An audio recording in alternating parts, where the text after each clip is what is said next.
ಅಲ್ಲ ಸರ್ 3ನೇ ತಾರೀಕು ನಿಮಗೂ ಕುತೂಹಲ ಇದೆಯಲ್ಲ ಸರ್, ಸಚಿವ ಸಂಪುಟ ಮರು ಸೇರ್ಪಡೆ ಸಾಮಾನ್ಯವಾಗಿ ಎಲ್ರಿಗೂ ಕುತೂಹಲ ಇರ್ತದೆ. ಬಟ್ ಹೈಕಮಾಂಡ್ ಏನ್ ಮಾಡಿದ್ರೆ ಅದಕ್ಕೆ ತೀರ್ಮಾನ ರೆಡಿ ಇರ್ತೀವಿ. ಬದಲಿಗೆ ರೂಪಾ ಶಶಿಧರ್ ಅವರು ಅವ್ರ ಪುತ್ರಿನ ಸಂಪುಟಕ್ಕೆ ಸೇರಿಸ್ಕೊಳ್ತಾರೆ ಅಂತ ಚರ್ಚೆ ಆಗ್ತಾ ಇದೆ ಸರ್. ಹೈಕಮಾಂಡ್ ನಲ್ಲಿ ನಾನು ಅಲ್ಲಿ 30 ವರ್ಷ ಕೆಲಸ ಮಾಡಿದ್ದೀನಿ, ನನಗೇನು ಡಿಫರೆನ್ಸ್ ಇಲ್ಲ. ಹೈಕಮಾಂಡ್ ಏನು ತೀರ್ಮಾನ ತಗೊಂಡ್ರೆ ಅದಕ್ಕೆ ಬದ್ಧವಾಗಿರ್ತೀನಿ. ಒಟ್ಟಿನಲ್ಲಿ ಬದಲಾವಣೆ ಆಗಿದೆ.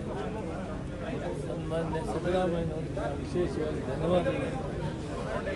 ಒಬ್ಬ ವ್ಯಕ್ತಿ ನಾನು ಅಧಿಕಾರದಲ್ಲಿದ್ದಾಗ ನಾನು ಬಹಳಷ್ಟು ಕಡೆ ನೋಡಿದ್ದೀನಿ, ಭಾರತೀಯ ಜನತಾ ಬದಲಾವಣೆ ಇಷ್ಟು ಸಮಾಧಾನವಾಗಿ ಅವರೇ ಪ್ರಪೋಸ್ ಮಾಡಿ ಕೆಲಸ ಮಾಡೋದಕ್ಕೆ ಅವರಿಗೆ ನಾವು ಧನ್ಯವಾದಗಳು ಎಷ್ಟು ಹೇಳ್ತೀವಿ.